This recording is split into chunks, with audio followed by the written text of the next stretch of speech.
Good evening. I would like to bring the May 18th, 2016 meeting of the Interboro Board of School Directors to order. May we have a roll call, Ms. Caldwell, please? Ms. Boyle? Here. Mr. Chavone? Here. Mr. McGarvey? Here. Mrs. DeBattista? Here. Mr. Evans? Here. Mr. Eckert? Here. Mr. Burns? Here. Mr. Harris? Here. Mr. Phelps? Here. Mr. Burns, could we have the invocation and the pledge, please?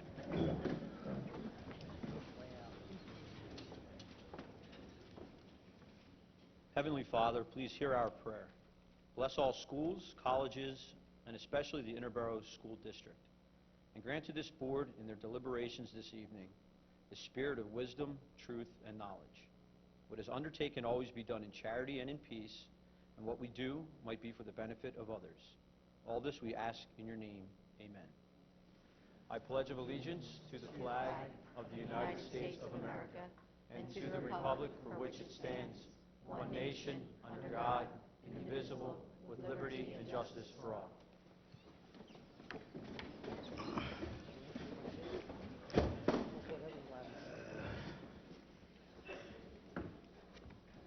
Okay, could we have our student representatives, Abby Marola and Katie Receiver, do their reports?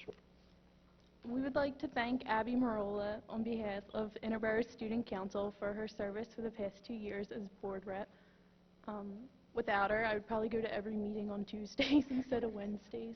So thank you, Abby. We appreciate you.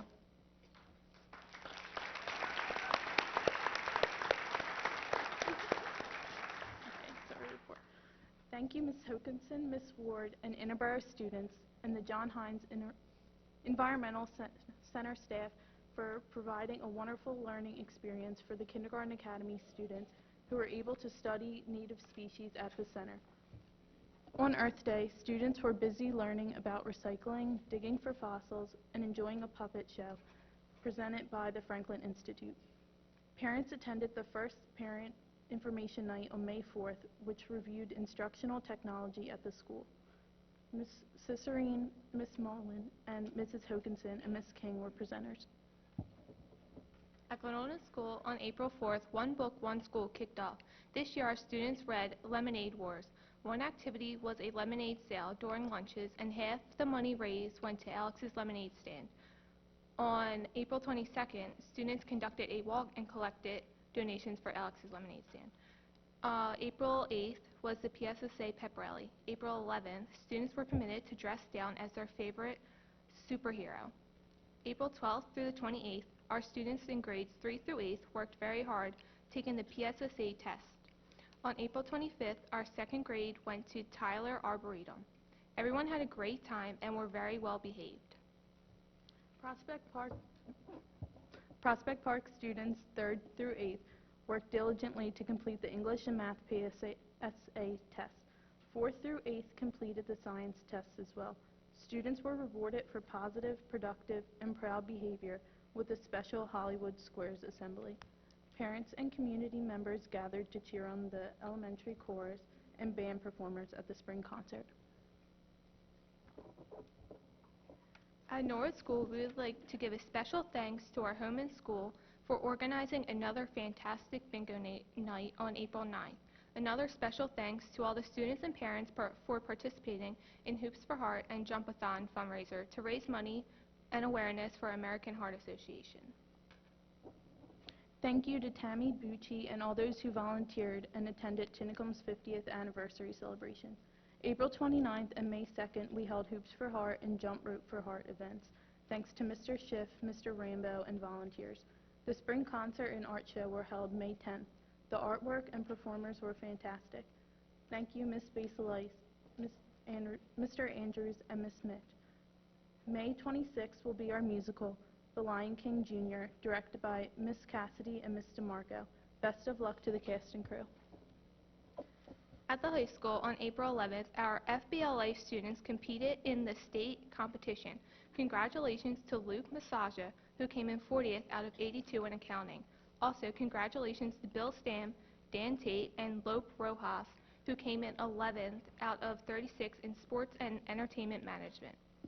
April 14th through the 16th was our spring musical, Anything Goes. Over 70 students participated in this event, either singing, dancing, acting, stage crew, and many more. Special thanks to Ms. Gattino.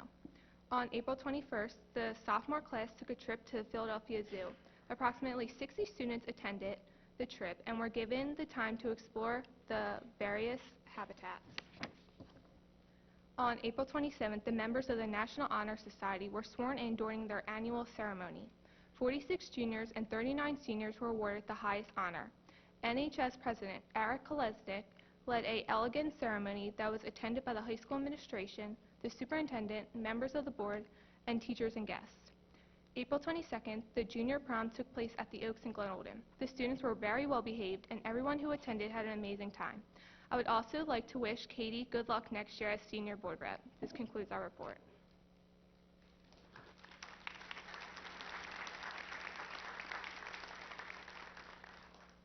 Thank you both. The Board of School Directors would like to recognize the class of 2016 Senior Board Representative, Abby Marola, and present you with this plaque.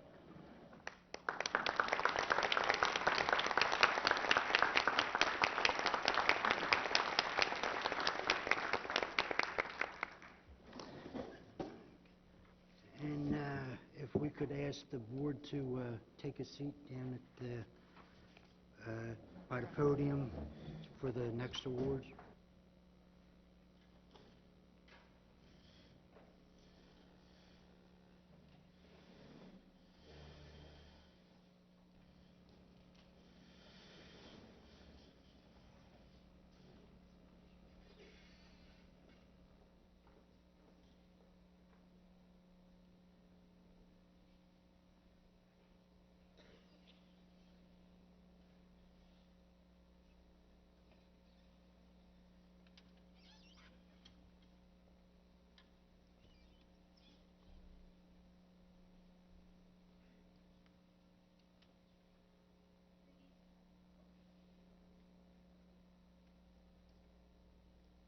Hello.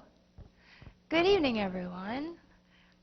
The Jewish Federation of Greater Philadelphia sponsors the Mordecai Anulowitz Creative Arts Competition for students in grades 7 through 12.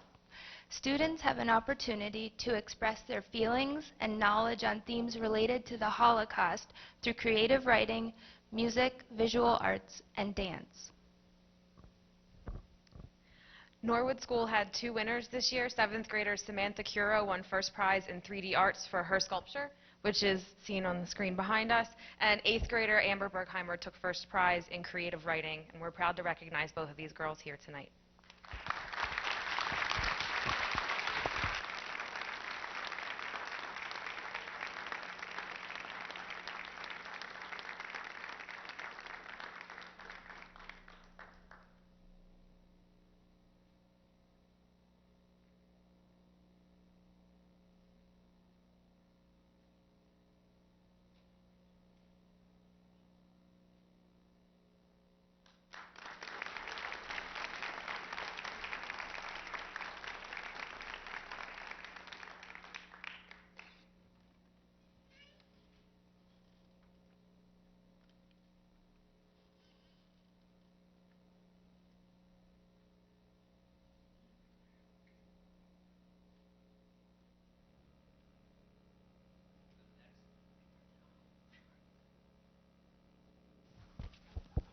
All right, for our next recognition, we have a lot of recognitions tonight. I have the opportunity to present the home and school essay poetry, the poetry contest winners. What the poetry contest is all students at the high school are offered an opportunity to submit a poem to the Home and School Association, and then the winner is selected. We had about 98 entries this year, and I am going to announce the top 3. The top 3 students receive a certificate as well as a cash award, or a check, for their winning poetry submission. So the first prize goes to Emily Darby, who's a 10th grader here at Interboro.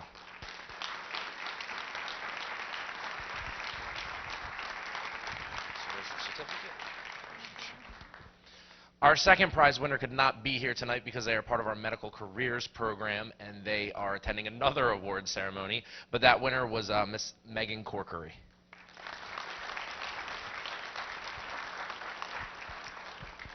And our third place winner is a student who attends class up here as a 9th grade English classroom, and it is Mr. Jesse Hinkman.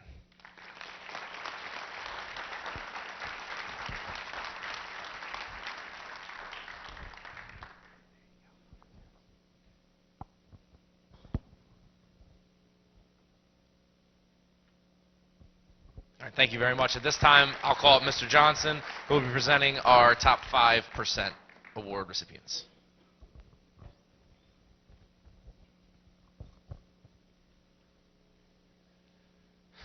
Good evening. It's my opportunity and pleasure to announce our top 5% of our high school students.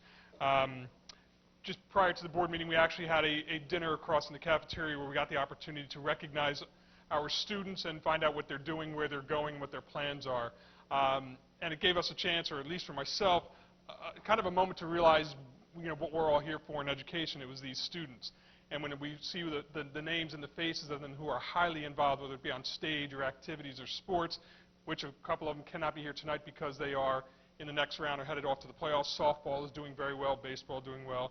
So some of them have actually came, had some dinner, and actually left to get to the game. So what we're going to do is announce their names here, and then we're going to have a short video that was produced for the top 5% that was created by Mike Garabini and Ms. Katie Magliacetti, a teacher here. So when I call your names, you guys are going to come down and come over to Mr. Conti. Alex Kolesnik.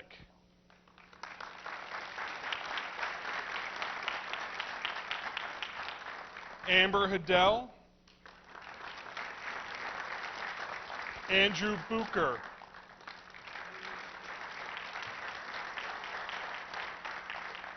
Amy Hiddell.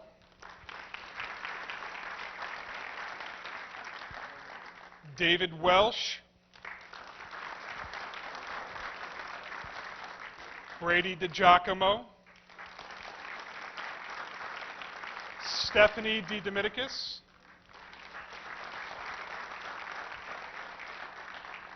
Nicholas Franz.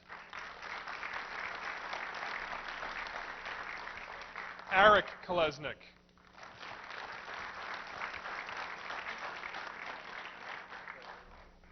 Bill Kettler. Janine Jones.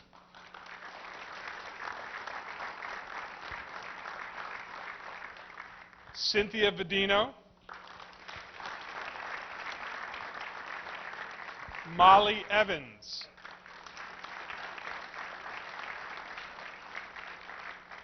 And Courtney Bradis.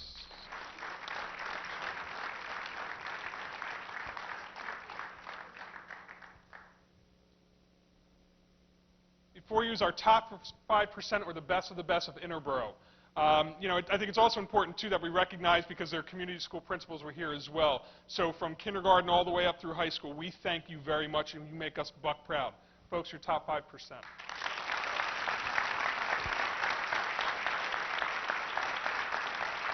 You guys can head to your seats, and then we'll show the video.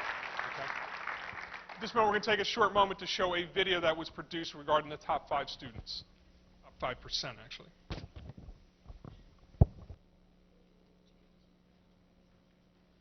Hi, I'm Alex Kolesnik.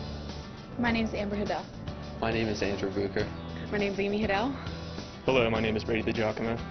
Hi, my name is Stephanie DiDominicus. Hi, my name is Nick Franz, and I'm a member of the top 5% of the senior class. Hi, I'm Eric Kolesnik. Hi, I'm Billy Kettler. Hello, my name is Janine Jones. Hi, I'm Cynthia Vedino. Hi, my name is Molly Evans. Hi, I'm Courtney Bradis. Yes, I attended Tinicum. I went to Glen Olden School. I attended Prospect Park School. I went to Glen Olden School. I attended Norwood Elementary School. I went to Norwood Elementary School. The community school I attended was Glen Olden School from 1st through 8th grade. I attended Tinicum. I attended Norwood Elementary School. I attended Norwood before I came to high school. I attended Prospect Park Elementary School. The community school I attended was Prospect Park. I attended Prospect Park Elementary School. My fondest memory is marching with the marching band in Disney World. My fondest memory is winning Del Valle in volleyball and basketball with my team. My fondest memory is playing soccer and winning Belleville 3 times. My fondest memory from Interboro is probably Mini-thon. My fondest memory at Interboro would have to be being able to play baseball 4 years of high school and the friendships that I got to build during those 4 years. My fondest memory from Interboro would be being able to play soccer for all 4 years. My fondest memory at Interboro High School would have to be choosing to do the musical my senior year, which was Anything Goes. My fondest memory from Interboro is Band Week 2016. My fondest memory from Interboro are bus rides to baseball away games and IHS theater.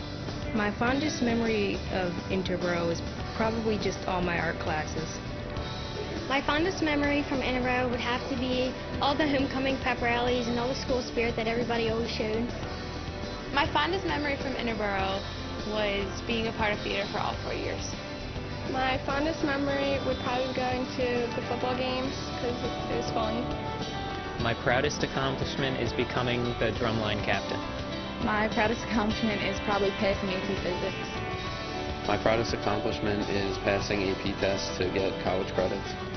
My proudest accomplishment is surviving AP Physics. My proudest accomplishment during high school would have to be committing to play a sport in college. My proudest accomplishment is being in the top 5% of the class. My proudest accomplishment at Interboro was winning back-to-back-to-back Del Valle championships for the soccer team. My greatest accomplishment is being in the top 10. My proudest accomplishment is being named captain of the baseball team my junior and senior year. My proudest high school accomplishment was just managing my time better, generally. My proudest accomplishment during my high school career is being inducted into National Honor Society my junior year and continuing on with it into my senior year. My proudest accomplishment from high school was being class president for all 4 of my years. My proudest accomplishment would probably be getting honor roll almost every marking period every year. My favorite classes at Interboro were AP Calculus and AP Physics. My favorite class is Calc because you never knew what was going to happen in that class. My favorite class is Miss Claire's Contempt Legal Issues because of the interesting discussions. My favorite class was AP Lit because we had so much fun just talking about the material. My favorite class in Interboro was Miss Claire's Multicultures class freshman year. My favorite class at Interboro would be AP English because we have such a small class and Chanel makes everything interesting. My favorite class at Interboro would have to be Miss Gattino's Intro to Drama because it introduced me to a lot of new things and inspired me to do the musical. My favorite class was AP Con. My favorite class in Interboro was Mr. Soroka's AP Golf class because he made it fun and interesting. Art class has been my favorite class because it's always been my passion. My favorite class at Interboro would have to be AP Biology with Miss Black because it's always so interactive and it really helped me decide what I wanted to major in for college. My favorite class at IHS was Spanish 2 with Senora Feller because we had a small class and everyone had a blast. My favorite class at Interboro would probably be Honors Pre-Calculus with Mr. Reichard because he's a really good teacher and it made me enjoy the class more. My most influential teacher was Mrs. Venturini. My most influential teacher was probably Miss Chanel because she taught me how to think outside the box. The most influential teacher was Miss Salerno because she helped me improve as a writer. The most influential teacher to me was Miss Claire because she helped me develop my work ethic. My most influential teacher was Miss Claire because she challenges her students to think critically rather than reading from a textbook and memorizing facts. My most influential teacher is Mr. Barrett because he connects very well with the students and he's always there if you need help with anything. My most influential teacher has to be Miss Gattino because whether it be helping me do assignments or pushing me to do things I didn't think I would ever do, she's always been there for me from my freshman year to my senior year. My most influential teacher was Miss Claire because she taught me a lot and she urged me to study beyond school. My most influential teacher is Miss Gattino because she always pushed me to be involved and pushed me to be my best. My most influential teachers are Miss Salerno and Miss Cresta because they respectively influenced my art and my writing. For me, my most influential teacher would have to be Herr Donovan because I've had him for all 4 years throughout high school and he's always so helpful with anything I ever need. My most influential teacher at Interboro was Miss Catino because she influenced me to be a part of class congress and theater. My most influential teacher would be Herr Donovan because he gives advice with school and with life. I plan to study aerospace engineering at Penn State. I plan on going to Eastern University and majoring in math or physics or computer science. I plan to attend Penn State University main campus. My future plans are to attend Houghton College and major in math and play volleyball. My future plans include attending Eastern University and majoring in engineering and playing baseball. My future plans are to go to Arcadia University and to major in biology. My future plans are to attend the Pennsylvania State University. I don't know what I'm majoring in yet. My future plans are to attend Cabrini College for pre-med and eventually get into medical school. Future plans, I'm going to attend the University of Tampa, and I'm going to major in nursing. My future plans are to attend DCAD in Delaware and become a cartoonist in the future, hopefully. My plans for the future include going to Widener University to study biomedical engineering.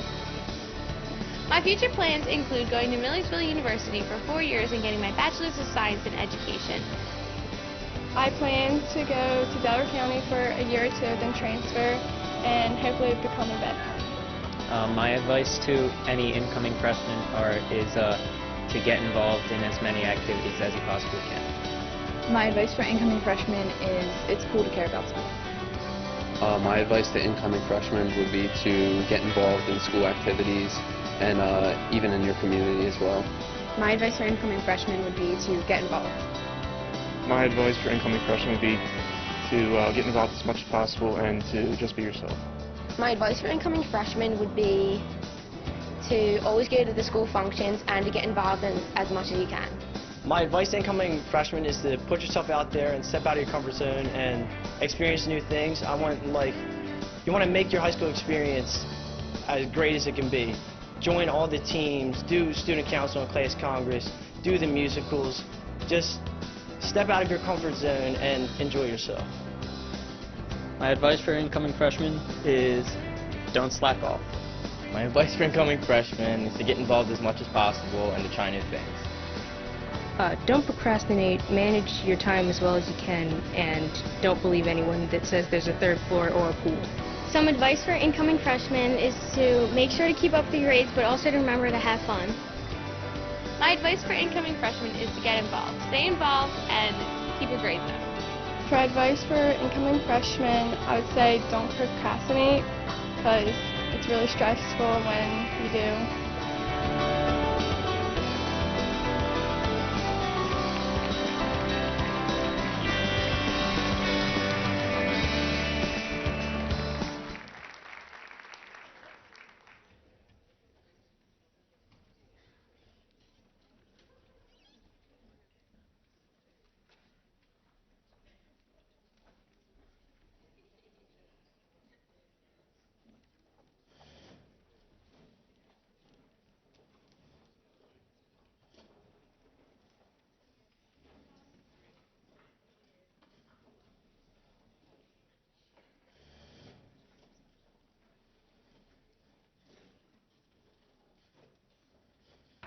Wow, how great are our kids? Fantastic, right?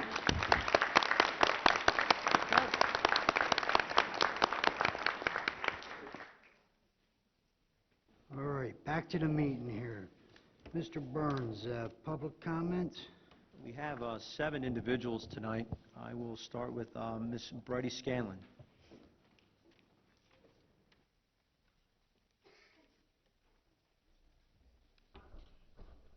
Good evening.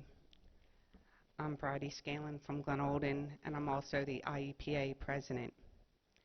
If, as anticipated, the positions of the College and Career Center secretary and 3 librarian assistants are eliminated due to the budget, that would be a significant loss to the district, the high school, the elementary schools, its students, and the community. In the College and Career Center, Mrs. Lenz's duties are many and varied. She coordinates scheduling college representative visits, keeps the students updated on important SAT, ACT, and PSAT information. She also maintains current files for college admission materials, reminds students of important college open houses and various scholarship information, and assists with the college and career night and the financial aid night. She's always available to help students answer their questions and provide meaningful guidance. Additionally, 3 library assistant positions are also being eliminated, 1 at the kindergarten academy and 2 in the community schools. Here, too, these employees do far more for students that is realized or acknowledged. They are essential to efficient, well-operating the library. Mrs. Ward, Mrs. Pestator have contributed to their respective schools than just time. These positions are far more than what appears on papers. In both instances, it is short-sighted and just plain silly to eliminate these positions. Thank you.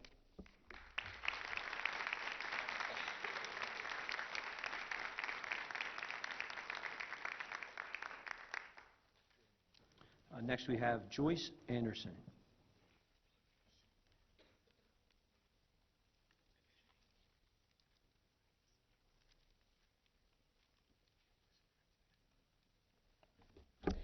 Good evening to all of you. My name is Joyce Anderson, and I'm here on behalf of not only the teachers, the support staff, the administrators. It's come to my attention I did not know anything was going on with layoffs until late yesterday afternoon. I basically don't get involved in too many things, but I was reminded that a little over a year and a half ago I was here at a board meeting helping to fight for the secretaries and support staff of the Interboro School District who had not had contracts.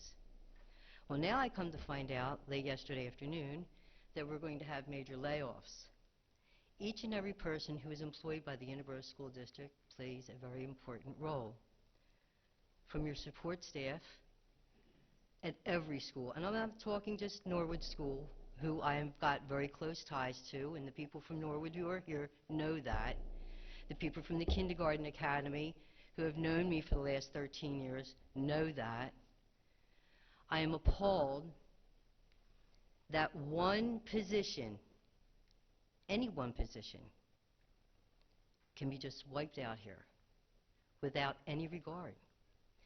Yet a contract recently, I come to find out also, was extended for another, I believe it's for 3 years, with a substantial pay increase. I am absolutely appalled that anyone would want to take a pay increase knowingly that you're going to lay off staff which is needed to teach our children in the realm of the district. The other thing that I have to say is this. Our sports here, we pay, I call it a stipend, you pay it, you may call it something else, but the coaches here are paid a substantial fee where, in my eyes, it should be volunteering. You would save a substantial amount of money by either eliminating paying the coaches or they would be paying as you play. And that's how I feel. The mere fact that each and every position that is going to be nullified here in June, I can't believe that this board, and to be quite frank, I don't know any of you except Bernadette, and we are friends, and she knows it. We've been friends for a long time. And she knows when I come out, I'm fighting for all these people who don't know me from Adam. How could you sit there and let me tell you something. I sat, and Bernadette knows this for a fact, I sat in your spot 25 years ago. I would not, under any circumstances, get rid of one teacher or support staff. What I would recommend to you is, you don't start at the bottom of the food chain, you start at the top, and you work down. Okay? I had to sit and really think about this afternoon, to be quite frank with you, because I didn't know exactly what I was going to say. You see, I don't have anything written. I shoot right from the shoulder. I call a spade a spade. And the way I feel about it here, you're doing a disservice to these people, each and every one of them, and I don't know who's getting laid off, because that's none of my concern. But the fact of the matter is, you're losing a teacher, you're losing sports staff across the board. Uncalled for. Uncalled for. The tax base here in the Interboro School District, and let me tell you, I've been here, my family moved from South Philadelphia in 1958, so I've been in the district over 50 years. I have 2 children left in the district. 2, my grandchildren. My oldest granddaughter refused to come to Interboro School District, and Bernadette knows why. She went to Cardinal O'Hara, graduated at the top of her class. She's now in LaSalle University, starting her 2nd year, top of her class. I can't believe that each and every one of you sitting in these seats this evening could allow this to go on. You have people in our district who are retiring because that is their wish, whether they're being forced out or told otherwise. It is high time that each and every one of you sit back and look at the full picture here. For every teacher that you lose, you will not get back. Their minds are just as important as everyone else's here. These are the people that educate the kids in the school. I can't believe that you would let this happen. And that's how I feel. Going forward for the new school year, and this is only a suggestion, and I'm very good friends with the principal at Norwood School, love him. Dan Mills, one of the finest. But in all honesty, you do not need vice principals. You know, back when I went to Norwood School, Pansy Damron and Mr. Haas was the superintendent. Pansy Damron had an iron fist. It was only her. In our schools today, we have a principal, a vice principal, and I believe a disciplinarian. If we don't, I'll stand corrected. But in all honesty, you only need a principal. He has a support staff right there in the office. You have nurses now that are here today and gone tomorrow because they have to fly all around the schools. And I know this for a fact because I never know who I'm going to get when I call. So it's high time to sit back and look and reevaluate this entire situation from the top to the bottom. Don't start with the people who make the least amount of money and do away with their jobs. In reality, when I came a year and a half ago and fought for the people who did not have a contract, and a little survey was done, the Interboro School District is the lowest paid for their support staff. And yet, so they know I got all my facts together, okay? And I don't have to come to a board meeting every month. To be quite frank with you, when I walk out of here tonight, I hope this is the last board meeting I ever come to. And hopefully I survive this one, because I'm not the healthiest little kitty in the box here. But when I firmly believe in something, and I do believe in all the teachers, the support staff, and the administrators, but it's time for a shake-up here. Reality check for you all. Because you see these seats you are in right now? At some point in time, there will be a re-election. At some point in time, you're all going to be voted in or voted out. So make the right decisions that is going to be in the best interest of each and every person sitting in this room tonight. I'm not an employee of the district, by no means. And after watching what's going on here with the people in this district, I'm appalled. I'm embarrassed to say that I live in the district because of the things that you are doing to all of these people. They don't deserve it. All the people who live in the entire district do not deserve this. When you have special ed kids with special ed needs, you're willing to just throw those teachers and those staff to the side. Each and every one of those kids are important. So before you make any rational decisions here, or irrational decisions here, think. Because what you don't realize, it's going to affect people for the rest of their life. Thank you very much for your time, and you have a nice evening. And thank you.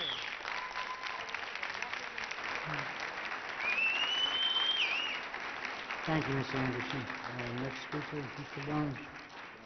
Next we have Ms. Phyllis Floyd. Phyllis Floyd from Prospect Park. I went to the meeting last night. I've come to all the meetings. And with the budget discussions, there are things that were not discussed in public. And one of them was, as Mr. Phelps will call, personnel issues. Well, under the Sunshine Law, personnel issues to be discussed in executive session are only supposed to be if it's legal, if it's negotiations, or if it's for disciplinary action. So therefore, using the statement personnel issues as an excuse or a reason to discuss this, if you're talking about the budget's supposed to be spoken in public. The cuts, as long as you're not naming names, you gave out a paper. You gave out a paper here that is saying that there's reductions, but yet you didn't discuss these reductions at any of the meetings when the budget was being discussed. So I have to wonder under the Sunshine Law if in fact there's been a violation. The other thing is, I point blank asked. Mrs. Floyd, if I could just say, we checked with our solicitor before our meeting. They said we were not in violation of any sunshine laws for our executive session. Just to make that clear. Thank you. Okay. I asked point blank the board if they knew anything. This was at the GBO meeting. If they knew anything about layoffs, furloughs. They didn't. Did they give approval? Some said yes, and a couple went on record and said no. They did not give approval for notices to be given out. However, the superintendent went and gave out notices. Now, whether they were the final notice, whether they were a heads up, again, last night I was told that it was the process, and no one received. Now, you people sitting here, no one received a layoff notice. No one was told their job was being eliminated. I mean, somebody isn't telling the truth here. I'm sure the people that have been devastated because they were told that they're losing their job, I'm sure they're not, lying or mistaken. I understand the budget process. I too sat up there. 12 years I served. I went through many, many budgets. The fact of the matter is, it's the process of how things are being done. It's putting the cart before the horse, telling people they're laid off before the board has a chance to actually review it or know anything about it. Now, Mr. Phelps, you say, oh, the board knew and talked all along, but yet apparently other board members didn't, because when questions were asked, they weren't able to answer the questions, or they outright said, no, they did not know. So there's a poor communication going on within the board. And I'll read again what I wrote the other night. Under our board policy, which is in conjunction with the school code, local board procedures, authority and powers. The board shall act as the general agent of the residents of the school district in matters of public education. It shall establish educational goals and academic standards for district schools and govern an educational program designed to meet those goals and standards and to support student achievement. The board shall be responsible for establishing, maintaining, and evaluating the educational programs in the district, and for enforcing mandatory laws and regulations. This is not an administrative power or authority. Administration or the superintendent makes recommendations to the board, and it is the board, each and every one of you, 9 of you, not the superintendent, that has to make the decision. And the only way you can make a proper decision or a well-informed decision is to have the facts. And I'm hoping that each and every one of you have the facts necessary to make the decisions. Teachers cannot be laid off due to financial problems. Teachers can only be laid off if they retire or resigned. All right, that's not being laid off, but the position could be done away with.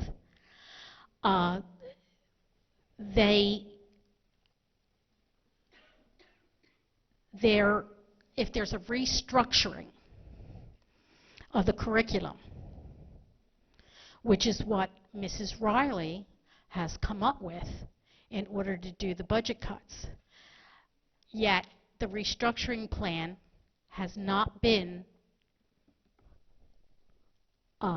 approved by the board as yet. It's not on this agenda. It hasn't been on any other agenda. And if it was approved in executive session, again, under the Sunshine Law, you can't approve something like that. It has to be in a public meeting. So the restructuring aspect, this is the way Mrs. Riley is able to get rid of or lay off, however you want to word it, the teachers that are involved. So my question is, why would she put the cart before the horse? Why, if the board hasn't approved a plan, is she going out and telling people they're losing their jobs? And this has disrupted the district, morale, all the way down to the students. It is a shame that we can't have a leader that can follow the process properly. It's a shame that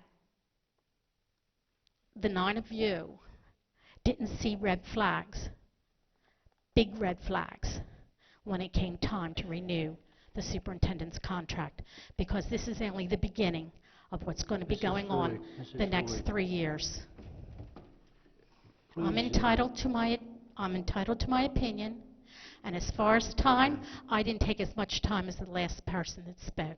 So please pick and choose better who you're going to pick on. I'm not picking on you, Mrs. Well, White. don't tell me to be quiet. I wasn't saying to be quiet. I will voice my opinion like anybody else in this room. Okay? Yeah. Remember, we're a bully-free school. Yes, and remember it that, starts. Mrs. Floyd. It starts at the top. Thank you. It starts at the top. It's Thank not you, just. Mrs. Floyd. Excuse me. It's not just for the students. That's it's right. for the adults. That is right. And it starts with the people in It's charge. Excuse me. It's in charge. It's the people in charge of the district that need to set the example, and the example is bully.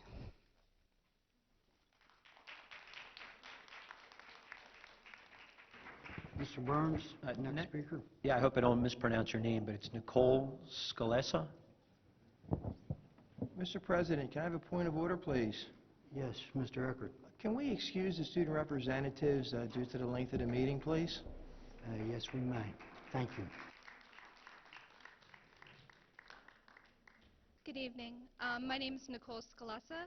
I have 2 children in the district, and I want to begin by saying I have 20 years experience in the library field.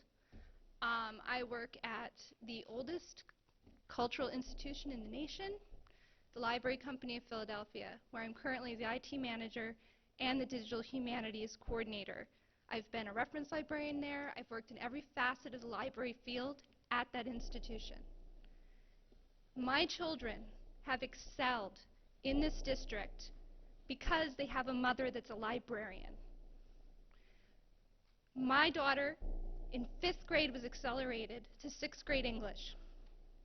Next year, she'll be the only 8th grader in the 9th grade English class at this high school. My son is on the Reading Olympics team and came in 2nd place for Norwood. My daughter has never missed Distinguished Honor Roll. They have set foot in a library the second they could crawl. They've been exposed to books their entire life. But you know what? There's a lot of kids in this district that don't have that opportunity. We need full-time library staff and library assistants at every single school in this district. If you look, there are over 34 studies nationwide that have proven that academic achievement is directly tied with school library staff being at full capacity. And those statistics and that achievement diminish as soon as you release library assistants, and then when you bring those full-time librarians to have time and make them float, achievement decreases. There is a direct connection with test scores, with reading levels, and even more so with writing. And you know what? My kids, as I said, my daughter, language arts, she's excellent at. And you know why? Because she's always been exposed to books. She's always been exposed to librarianship. And my son, he won the Historical Society essay contest last year for his writing. But like I said, there are kids in this district that don't have those opportunities. Librarians are not there just to check out books. Librarianship is a profession. You go to college for 5 years to become 6 years to become a librarian. You require a master's. What do you think they do in those 2 years of graduate school? Learn how to check out books? No. They learn how to develop lifelong learners. They learn how to give students the skills they need to become those lifelong learners, to become citizens, to become online citizens, to know how to do research, to know how to do bibliographic citation, how to pick a book, how to do a research paper. It disheartens me that there is so little respect for the profession, that this is just some little check mark that, oh, well, we don't need a full-time librarian, let's just cut them down in half and make them float around just so they can check out the books. They're cataloging. They're helping support the teachers in the classroom.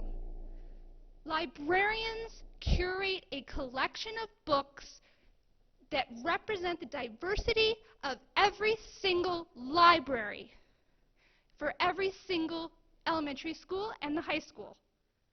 If you leave that job to the teachers, they are not trained to create a diverse library within their classroom. They don't have the funds. They don't have the ability to create those collections in the classroom. That's their own perspective of things they like. It's the job of the school librarian to meet the needs of every single student from 1st grade to 8th grade. And when you eliminate support staff, if that library assistant position is eliminated, the head librarian cannot do her job. She cannot help that student find the book that they need. They cannot help them with their AR testing. They cannot teach a class how to do bibliographic citation because they're too busy checking out the books, doing the support work, covering books, doing cataloging, all those things that the library assistant does. There are so many facets to the school library that are being completely ignored. The school librarian in each individual school has an integral role to the future success of our students. You need to reconsider. You have to keep the school library staff at full staff. They support the teachers, they support the students, and they support the future of this community.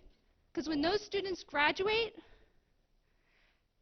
they're going to be good citizens, they're going to be lifelong learners, and they're going to support the school district. Thank you.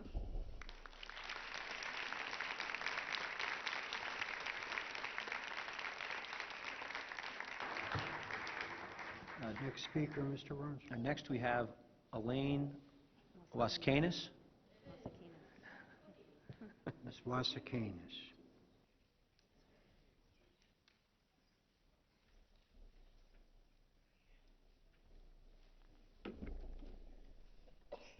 Elaine Wasakanis, Norwood. I actually want to touch on two things tonight that I feel are interrelated. One is the layoff of our teachers, support staff, and how they are a financial and benefit to our community, to our children, how we financially have supported them with our tax dollars. And then I also want to touch on our retirees and congratulate them and thank them for their service and touch on the difference that they have made in the lives of our children, each and every one of them.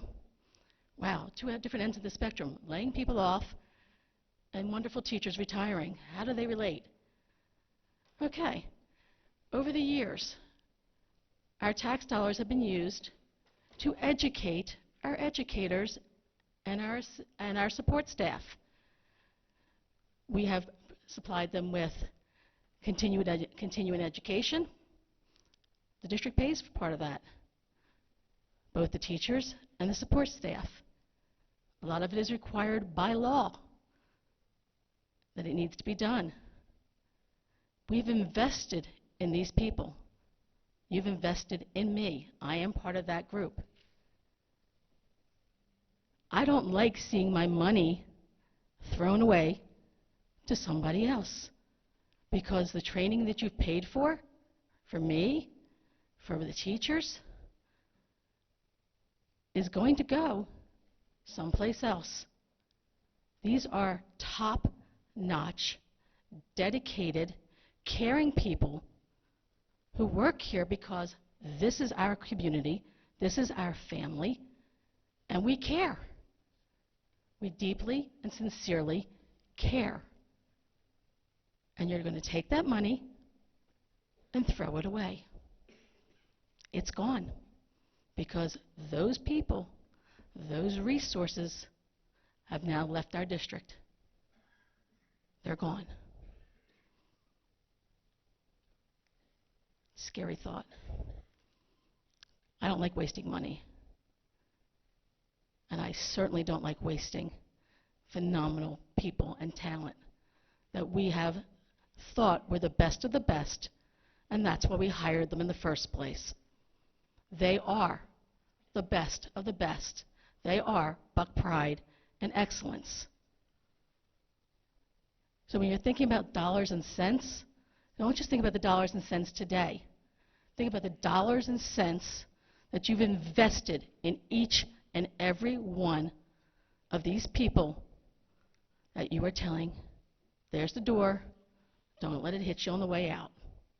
Nice knowing you. Then we have the retirees that have given countless, countless years of service to this district. Margaret Ficini, Marion Venturini, Joan Custer, Barb Cresta, and Edward Bakey. I know each one of these personally. Joan Custer is a dear friend, colleague, and mentor. The value they have brought, you've heard their names mentioned by our top 5%, saying how important they were in our students' lives. Okay, they're leaving us. Some for much, much happier reasons, and good reasons. Others because you offered them a bonus to go now. Just go. Rather than valuing everything that they are and do for our children. So again, how are they related? They're an investment in our children's future. Each of us is an investment in what happens to our children. I'm valuable. Our children are valuable. Matter of fact, we're priceless. I want to leave you with this thought. 100 years from now, it will not matter what my bank account was, the sort of house I lived in, or the kind of car I drove, but the world may be different because I was important in the life of a child. That's who we are. That's what we are. That's the people we are losing. They are priceless. Our children and their future, it's priceless. Think long and hard before you go forward with these layoffs, because what you're going to lose, you can't bring it back. Thank you, ladies and gentlemen.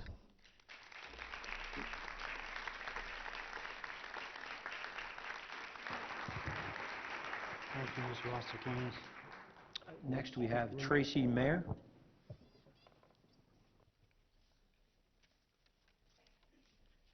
Good evening, Tracy Mayer. I'm from Prospect Park. I have 2 children in the district. I have a first grader and soon to be in graduating from 8th grade in June. I don't have a lot of information on what's going on. I've heard and seen some things on social media. If they're true, I don't know. But these are my thoughts on it. And I almost feel silly standing here even talking to you about it because I don't know what's going on. And I don't know if anyone really does know what's going on. I'm sure that budget cuts do need to be made. I just ask that you really, truly work on where these cuts are going to be taken from. You know, it's going to come down to our children, my children. And that concerns me. It concerns me for everyone, for their jobs. I mean, these teachers, they have families. And they've sacrificed so much. I don't want to get emotional, and I'm going to really try not to. My daughter had a very hard time in school. And it was her teachers that helped her. It wasn't me. She didn't come to me. For some children, and I'm not a bad mom, I think I'm a pretty good mom, she just didn't feel comfortable at the time expressing to me what was happening in her life. And that's okay. That's going to happen. But for some children who may not live with a parent, maybe they live with an aunt or a grandmother, a foster family, sometimes the teachers, that's all they have. So it's not just about the education that they're getting, it's about the love that they're receiving and the support that they're receiving. So I just really hope that you guys can all work together and and really just, I don't know, just find a way to save the money you need to save. I don't envy any one of you, honestly, I really don't. I know this has got to be difficult for all of you, but I think it's even more difficult for the teachers and the kids. Again, I think that's who is going to suffer in the end, and that's really not fair. The other thing I just wanted to say, I know some of the principals are here. I wanted to thank them for allowing the friendship benches to be placed in their schoolyards. That was the other thing. So thank you all, and thank you to all the teachers for everything that you do for these kids. Thank you, Ms. Mayor.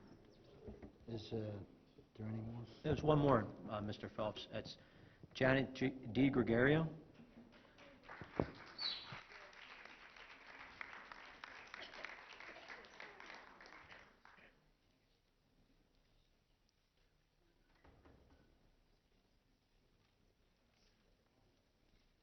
Good evening. I'm Janet D. Gregorio from Prospect Park. I'm here tonight representing my fellow IESP coworkers. Before any decisions are made regarding our placements, we are requesting Mrs. Riley, Mr. Criscolo, and board members to visit our individual schools. Then determine our job placement based on the needs of our students, academics, and increasing class sizes.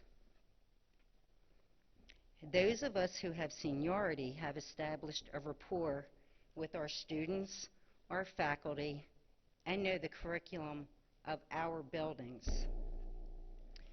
Please do not move us around like chess pieces only to hire new employees in September. We love our jobs and the district we live in, and we will continue to keep our expectations high. We also support our fellow assistants who may be furloughed. Thank you for your time. Thank you, Mr. Gregorio.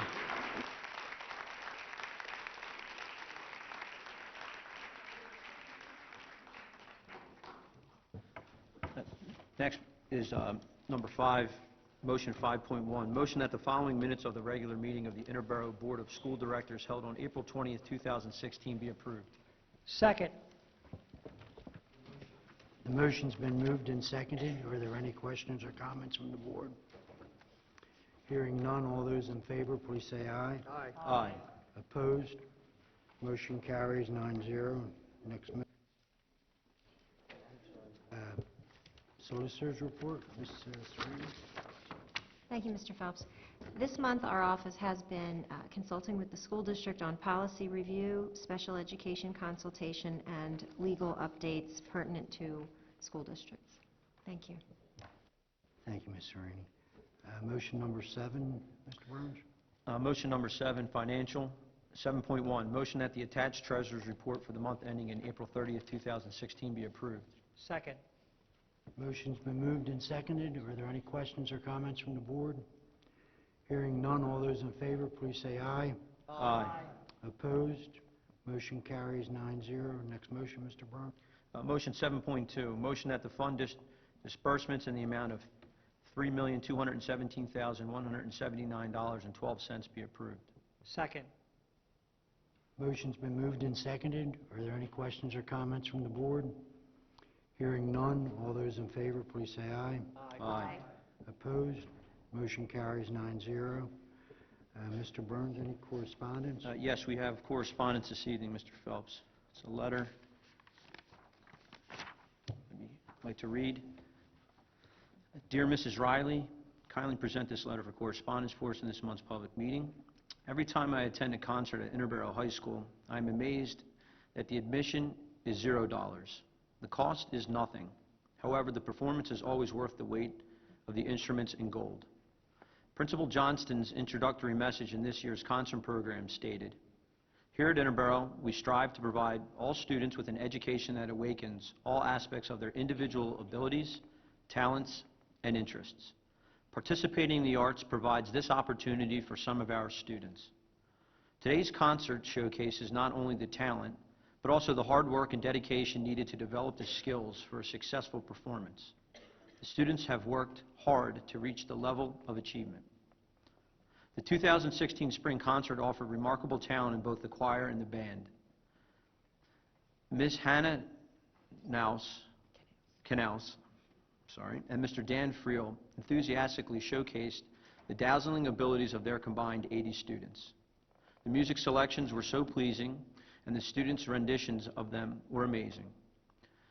Of special mention were the solo performances. In addition to their skills, the courage of high school musicians to perform alone is notable, to say the least. I really believe that if I had only closed my eyes, I would have thought I was enjoying a melody while seated in the Academy of Music. Ms. Knaus's enthusiasm while directing the IHS Missonance and IHS Concert Choir resumed as she honored the class of 2016 concert band and concert choir students, and at the inaugural reception which followed the concert. Paraphrasing Mr. Friel's passionate address to the audience, he noted that some of the students arrived on concert night directly from a track meet or a lacrosse game. Earlier in the day, students took the AP language exam, and while they were dismissed after the exam, every one of the music students came to the dress rehearsal that afternoon. Mr. Friel's point of noting these items was to highlight that our students are busy, which means all of their parents and guardians are busy too. Sometimes, Mr. Friel continued, it's easy to feel overwhelmed by a sea of to-do lists, but it's important that we take time to recognize how special it is that these students express themselves through music. These kids can do something not many can do, something that many of you wish that you could do. This night is special. This night is important. The concert band director thanked the people who donated their time and talents to make the concert such a good evening. I could not say it any better than Mr. Friel. I know that he and Ms. Knaus are grateful for the opportunity to teach and mentor to the high school students in the music programs. Continuing with noting the plethora of talented students at Interboro High School and their teachers, the current art show is a visual treasure, exhibiting the wide range of aptitude and gifted individuals. I wonder if any of these pieces of art are for sale. We have so much to be proud of in our school district. Teachers and administration that facilitate the best possible opportunities for our students and who share their amazing talent here at Interboro. Thank you from the bottom of my heart. Sincerely, Margie Evans. And then, P.S. If you missed it in person, the Interboro 2016 Spring Concert is scheduled to debut on YouTube sometime soon. I think you will enjoy it. Thank you, Mr. Burns. Okay, moving on to number 9, committee reports. Mr. Evans, Finance. Yes, good evening. The Finance Committee meeting was commenced at 6:02 p.m. on May 3rd. Mr. High School presented the committee with a preliminary budget update as well as preliminary financial statements current as of May 3rd, 2016. Mr. High School also provided a timeline of what needs to take place for preliminary and final budget approval. 4 department directors provided a breakdown of their projected expenditures for the next budget year.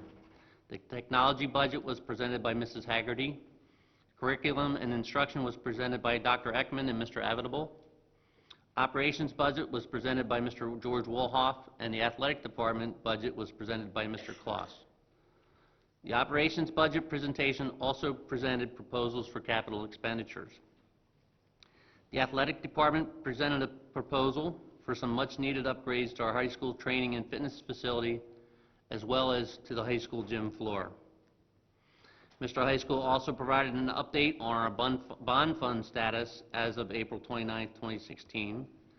And Mr. High School and Superintendent Riley continue to investigate what further reductions are available while preserving programs and services to our students and community. The Finance Committee meeting was adjourned at 9:12 p.m. Thank you. Thank you, Mr. Evans. 9.2, GBO meeting, Mr. Eckert. GBO meeting followed the Finance Committee. As noted by Mr. Evans, time of adjournment of the Finance of 9:12. The GBO agenda was kept to a very light items. On tonight's agenda, there'll be first readings concerning local board procedures, finance, operations, and food service operations. That's the revisions for the food service operations. They deal with guidelines and standards to handle the finance and how the money is collected and dished out throughout the district. There's also an update on the HAVAC project going on in the Kindergarten Academy during this summer, and that was all for the GBO meeting. Thank you. Thank you, Mr. Eckert. 9.3, Mr. Burns, the legislative update. Yeah, just a few things, Mr. Phelps. I know we're a little bit past the normal time, and I just wanted to highlight a couple things. I mentioned at the last meeting about the increases that the governor was considering, and there was a recent study that was released sort of piggybacking off the Fair Education Funding publication last year, which asked for, recommended a $3.6 billion increase. The advocacy group, known as the Public Interest Law Center, put forth its own study, and in the costing out study that was commissioned, they recommended a $4.3 billion increase. Now, certainly that's substantial numbers, and it's recommendations based on well, first of all, it's parsed out over an 8-year period. It would be a $400 million increase each year into the budget. But it was really looking at the top schools in the state and where they receive their funding and the funding dollars that are in those top performing districts. And that's essentially where they took the numbers from and calculated across statewide what the recommendation would be to sort of bring these schools up to that level. Now, there's nothing that could correlate directly to it. It's just a numbers game. And certainly it's something that's popular amongst Governor Wolf's camp. Obviously, there's opposition to that, and both the House and the Senate are controlled by the opposite party. And what they have out right now is a proposal. It's House Bill 805. So I start by mentioning the independent studies that were done and their recommendations. House Bill 805, I'm sorry, will require districts to furlough teachers with failing or needs improvement grades on the state's teacher evaluation system first, instead of by seniority, which is currently the case. So it takes a sort of an opposite approach. It says, if you're willing to spend this money, then we need to look at furlough reform as well, and that's a pending bill, while the recommendations are not any sort of legislative act. So it's important to just take note of that, and I'll certainly continue to update you accordingly.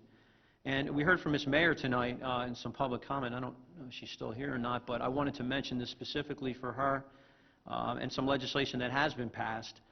There's a anti-hazing policy that made its way through the House this week.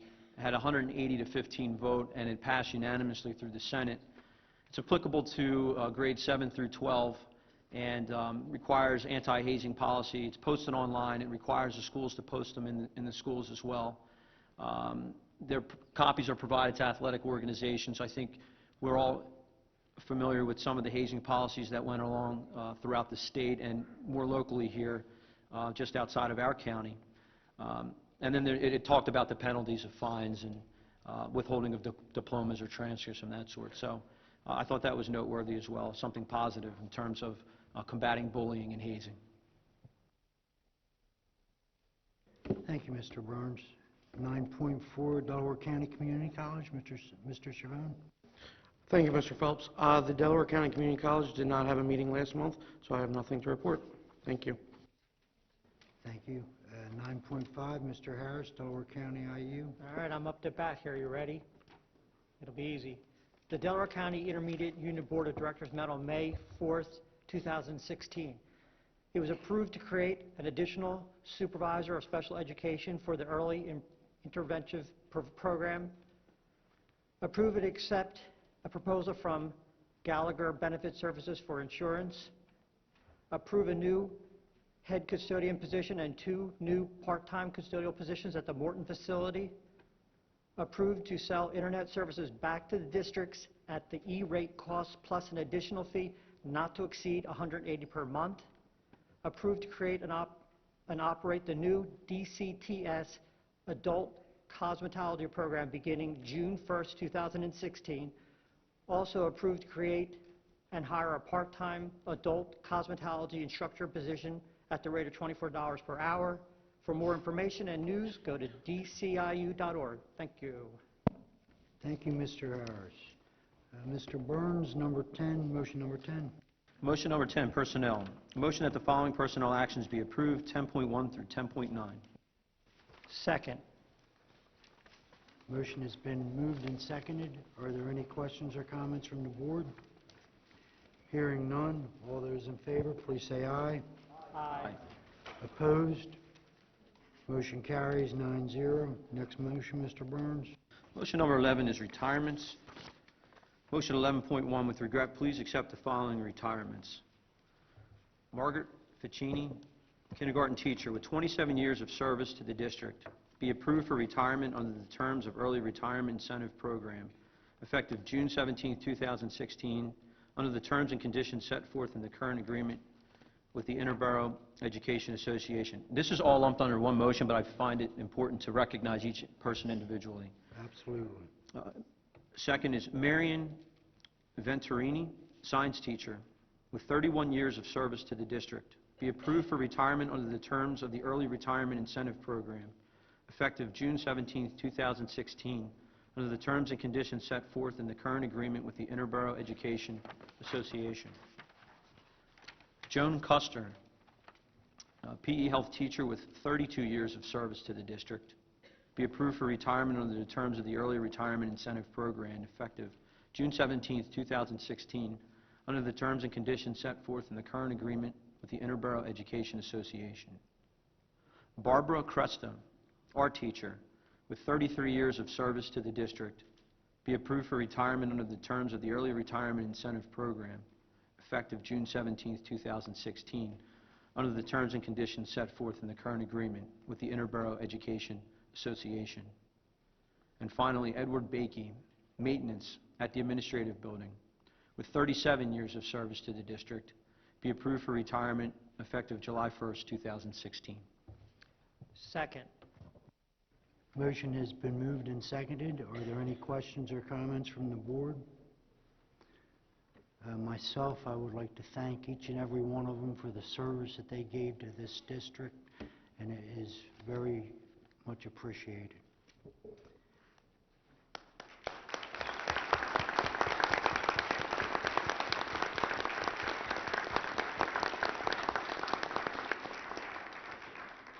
Any other comments?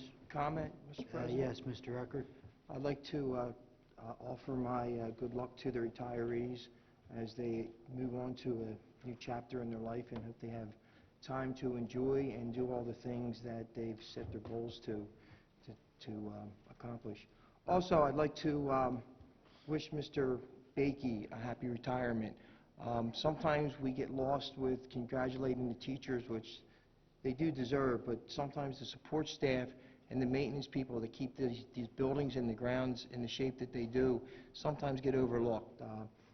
I've met Mr. Bakey and have dealt with him over the past couple of years as a board member in meetings and bringing problems to the table with us, and he was always very professional, and I'm sure his services will be greatly missed. Thank you.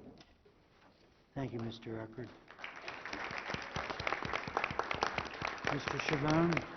I just want to piggyback off of what you said, Mr. Phelps. Having had some of these teachers when I attended Interboro, I know firsthand how wonderful they are, and I wish them the best in retirement. Thank you, Mr. Chabon. Comment? Mr. Evans? Yeah, I've had the pleasure of being able to work alongside Mrs. Venturini and Margaret Piccini. Margaret, as an officer of the IEA, was very supportive when I was trying to effect change at the board, either from that side or this side. And she's been a conscience, I think, for the school district. A much-needed conscience, and it's going to be very, very missed. She's not afraid to speak her mind. She knows what she's talking about. And as Mrs. Wozniacki said, when this kind of experience does leave the district, it might save us some money, but we'll never be able to measure the cost. It's unfortunate, and with regret, I would vote for this, but we are going to miss both Margaret and Marion. Marion, I've worked with her quite often at the Physics Olympics, and she puts in a hard day's work with our children, and another very, very smart lady it's going to be sorely missed. The other three folks I didn't have any close personal experience with, but when you're talking about 33 years, 27 years, and so on, 40 years, it is a brain drain. So many corporations have, in an effort to reduce costs, have early furloughed or early retired some of their best and brightest. And it is always with a cost, and half of them usually come back getting paid more as consultants. It's a stopgap measure, but it does always cost dearly. So thank you to all five of you, and I wish you best of luck in your future. Thank you, Mr. Evans. Any other comments? Hearing none, all those in favor, please say aye. Aye. Opposed? Motion carries 9-0. Next motion, Mr. Burns. Number 12, Office of Curriculum and Instruction. Motion that the following items be approved, 12.1 through 12.4. Second. Motion has been moved and seconded. Are there any questions or comments from the board? Hearing none, all those in favor, please say aye. Aye. Opposed? Motion carries 9-0. Next motion, Mr. Burns. Number 13, Office of Special Education and Pupil Services. Motion that the following items be approved, 13.1 through 13.3. Second. Motion has been moved and seconded. Are there any questions or comments from the board? Hearing none, all those in favor, please say aye. Aye. Opposed? Motion carries 9-0. Next motion, Mr. Burns. Number 14, Office of Technology. Motion that the following items be approved, 14.1 through 14.3. Second. Motions have been moved and seconded. Are there any questions or comments from the board? Hearing none, all those in favor, please say aye. Aye. Opposed? Motion carries 9-0. Next motion, Mr. Burns. Number 15, Office of Facilities. Motion that the following items be approved, 15.1. Second. Motion has been moved and seconded.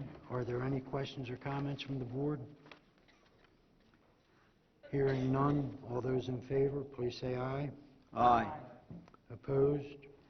Motion carries 9-0. Next motion, Mr. Burns. Number 16, Office of Finance. Motion that the following items be approved, 16.1 and 16.2. Second. Motion has been moved and seconded. Are there any questions or comments from the board? Hearing none, all those in favor, please say aye. Aye. Opposed?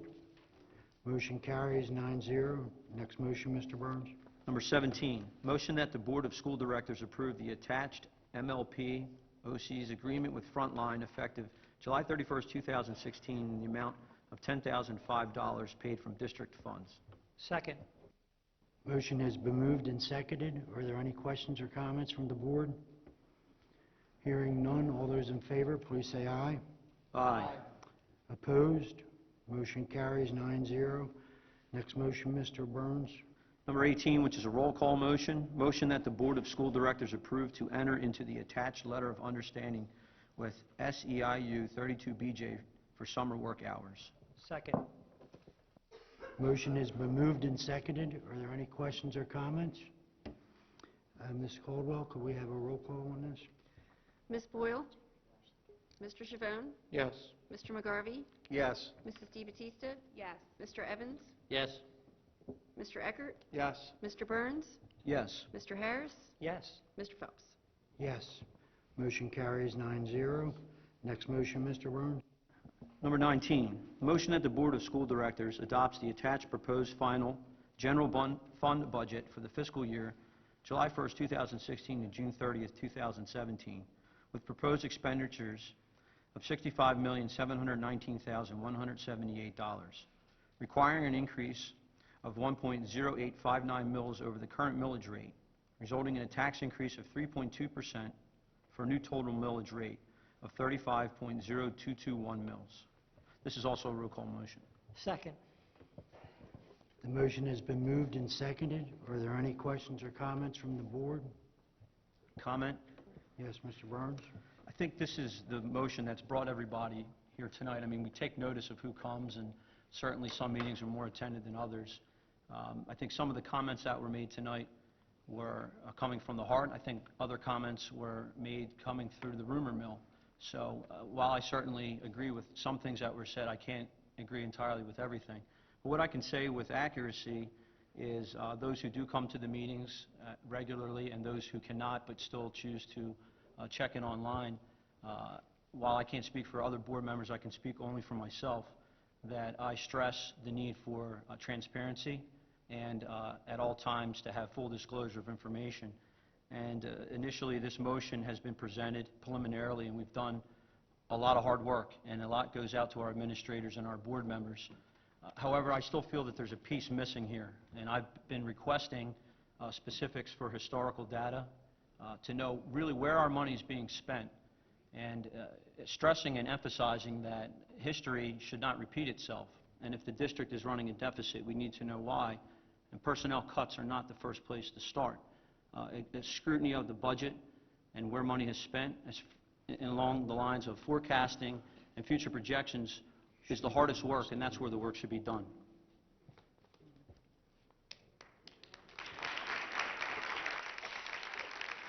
Thank you, Mr. Byrne.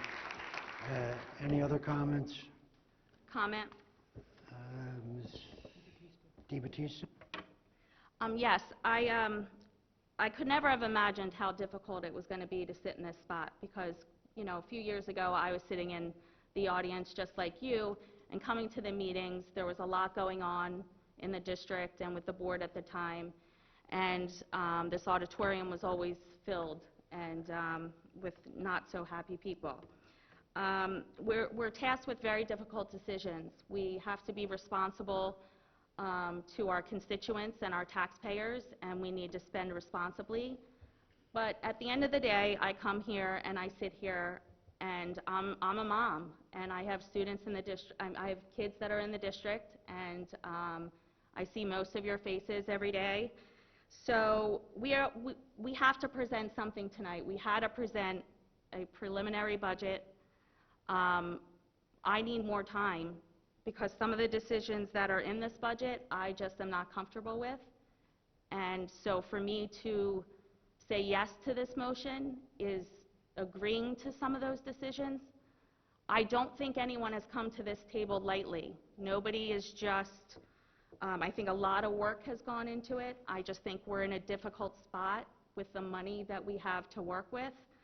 But I ask that the board, Mrs. Riley, our administrators kind of go back to the table and, you know, sharpen our pencils and really evaluate what these decisions are going to do to the district and the students and our community. So I need more time. The state doesn't give us more time. We have to present something tonight, but I'm not going to say yes to this motion.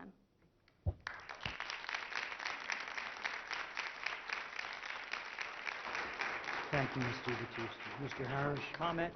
I just want to let you know that also keep in mind that we're taxpayers too. We're from your districts, we're from your towns. We all have jobs, but yet we're taking all this time. One of our meetings was 6-7 hours. We're not taking this lightly. It's a lot of work, it's a lot of back and forth. There's much time goes into it, and you know, we're doing the best that we can with the information that we're being provided with. That's all. Thank you, Mr. Harris.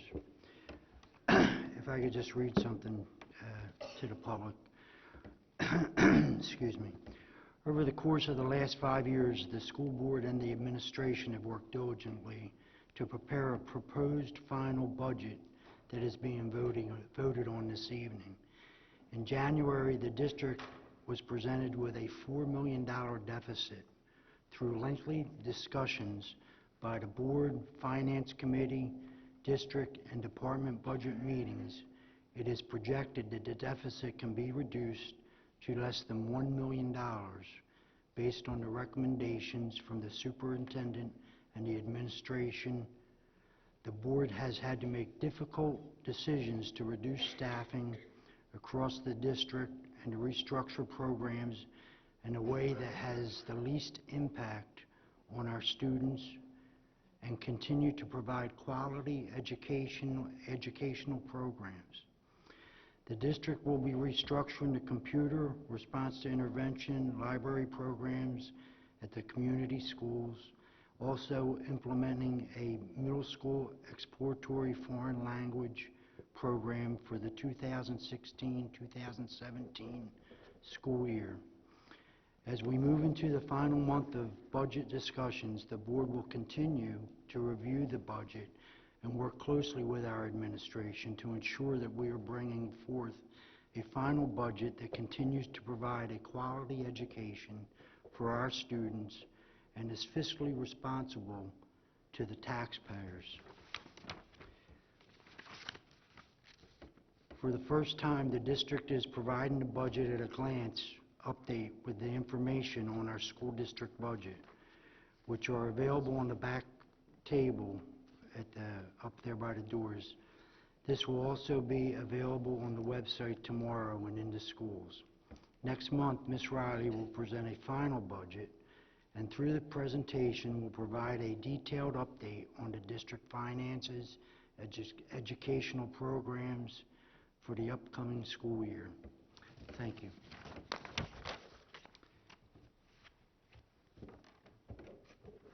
Any other questions or comments from the board? This is a roll call, Ms. Caldwell. Could we have a roll call vote on this? Ms. Boyle? Yes. Mr. Chavone? Yes. Mr. McGarvey? Yes. Mrs. DeBattista? No. Mr. Evans? Yes. Mr. Eckert? Yes. Mr. Burns? No. Mr. Harris? No. Mr. Phelps? Yes. Motion carries 6-3. Next motion is number 20, motion that the Board of School Directors approve the attached administrator compensation plan effective July 1st, 2016 through June 30th, 2020. Second. Motion has been moved and seconded. Are there any questions or comments from the board?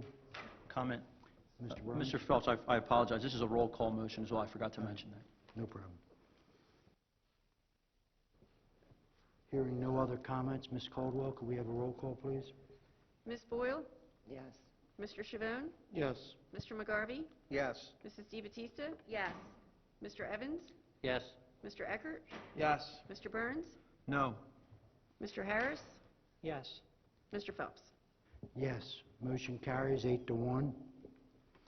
Next motion, Mr. Burns? Number 21, this is also a roll call motion. Motion that the Board of School Directors approve the attached final Interboro school calendar for the 2016-2017 school year. Second. Motion has been moved and seconded. Are there any questions or comments from the board? Ms. Caldwell, this is a roll call. Could you do that for us, please? Ms. Boyle? Yes. Mr. Chavone? Yes. Mr. McGarvey? Yes. Mrs. DeBattista? Yes. Mr. Evans? Yes. Mr. Eckert? Yes. Mr. Burns? Yes. Mr. Harris? Yes. Mr. Phelps? Yes. Motion carries 9-0. Next motion, Mr. Burns? Number 22, this is also a roll call motion. Election of treasurer to serve for the period from July 1st, 2016 until June 30th, 2017, pursuant to Section 404 of the Pennsylvania School Code. Second. Okay. Could I have a motion to open up nominations for the treasurer, please?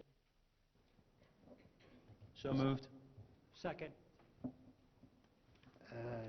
Nominations for the treasurer, please?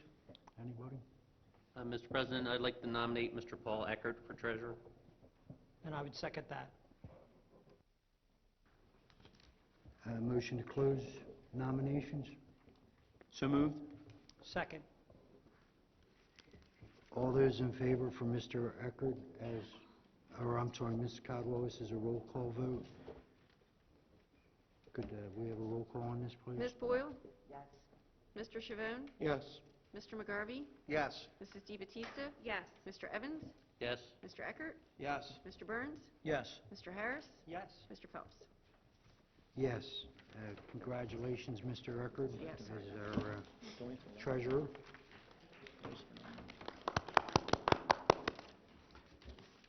Next motion, Mr. Burns? Motion 23, motion that the Board of School Directors approve the first readings of the following policies in the categories of local board procedures, finance, and operations. Second. Motion has been moved and seconded. Are there any questions or comments from the board? Hearing none, all those in favor, please say aye. Aye. Opposed? Motion carries 9-0. Next motion, Mr. Burns. Final motion is number 24, motion that the Board of School Directors approve the revision of the following policy in the category of operations. Second. Motion has been moved and seconded. Are there any questions or comments from the board? Hearing none, all those in favor, please say aye. Aye. Opposed? Motion carries 9-0. That brings us to old business. Any old business from the board? Hearing none. Any new business?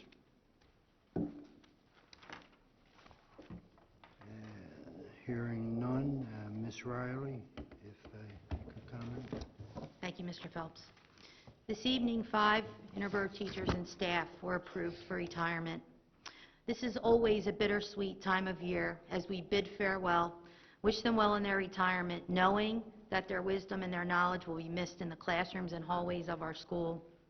Over the course of the years, I have had the privilege to work with these dedicated teachers and staff members in some capacity. I cannot speak highly enough about their commitment and their dedication to our students and the Interboro community. And on behalf of the administration, I would like to congratulate them and wish them well in their retirement. So thank you to all of them. Ms. Bashini, you seem to be the only one here this evening. So thank you to you and all the other retirees, and we wish you well.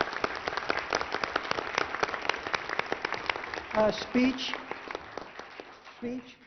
No, I'm kidding.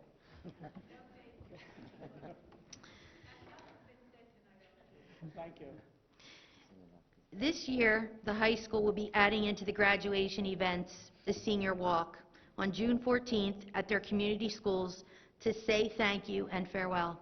This is something that is being coordinated by the high school administration. Students, the seniors, will be coming here to the high school, getting on our school buses, and heading back to their community schools in their caps and gowns to walk through the schools and be recognized. And we're very excited about this.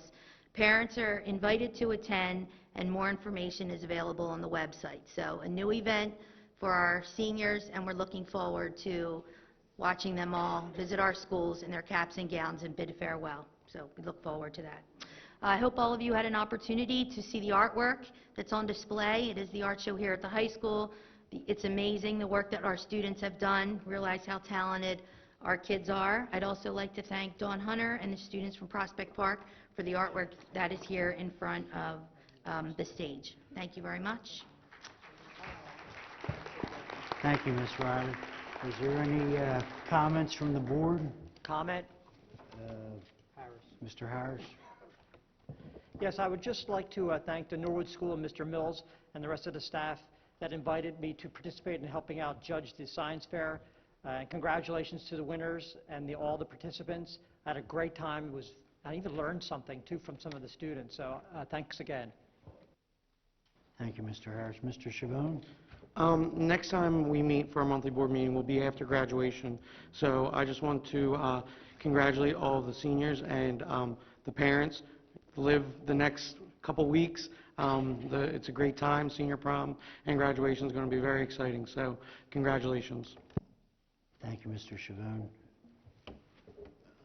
Comment? Mr. Evans? I just wanted a brief comment about tonight's attendance.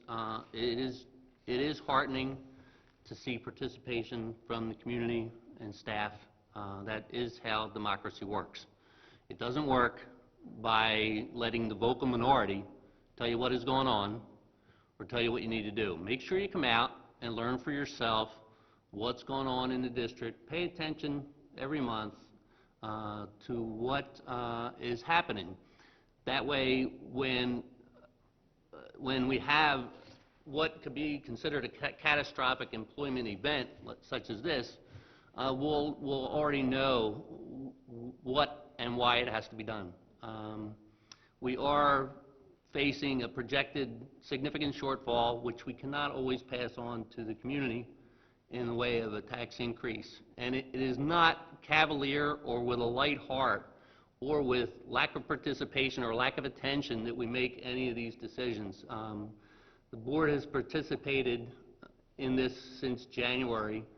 While some understood it differently than others, we had given the superintendent and administrators direction on how to reduce the projected shortfall. And they spoke with all the building leaders and tried to come up with a plan that minimized the impact to our education and the education services we provide to the community. And it is with a heavy heart that I voted for this preliminary budget, knowing that it could have an impact on some of your jobs. I never liked the thought of losing my own job, and like I said, it's not with a light heart or a cavalier attitude that we take this action. It is based on our fiduciary responsibility to the community, to the taxpayers, and to provide the best education we can while holding costs in check. And costs always go up. Everything goes up every single year. We had this discussion June 2011, 2012, and one of the learned men from the community pointed out that bread goes up every year. Milk goes up every year. The cost of teaching our children goes up every year. Our taxes and our increases have to keep pace with that. And while some will argue that we have kept pace with the cost of living increases, we not necessarily have kept pace with the cost of education. With the increase in PSERs, salaries, contracts, everything has risen. And as I said, it's with a heavy heart that we take these actions, and it's not as shady or as underhanded as some people would purport. We are a fully participative board. As Ed and Mike and Bill have all said, and Justin, we've had meetings on this topic that went for 6 or 7 hours. So none of us take it lightly, and I apologize in advance to those who could be impacted. It's never pretty.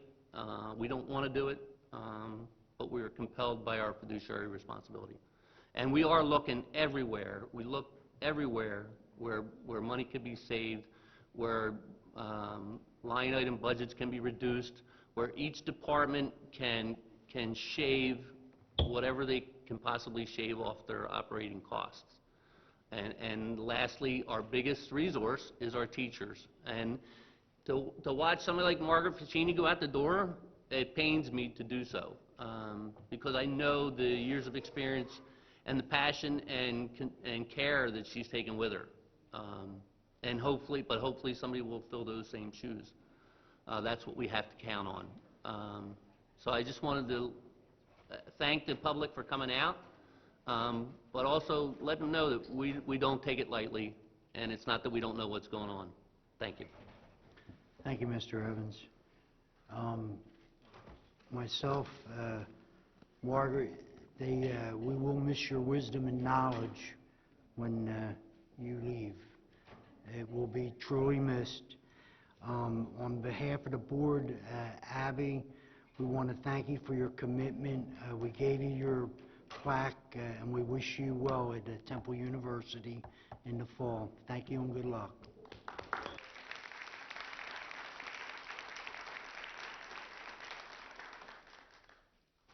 Any other comments? Hearing none, on Tuesday, June 7th, 2016, a Finance Committee meeting with the GBO meeting immediately following will be held at 6 p.m. in the boardroom of the Administration Building. The next work session of the Interboro Board of School Directors will be convened in the boardroom of the Administration Building on Tuesday, June 21st, 2016 at 6:30 p.m. The next regular monthly public meeting of the Interboro Board of School Directors will be convened in the auditorium of the high school on Wednesday, June 22nd, 2016 at 7 p.m. Meeting adjourned. Thank you.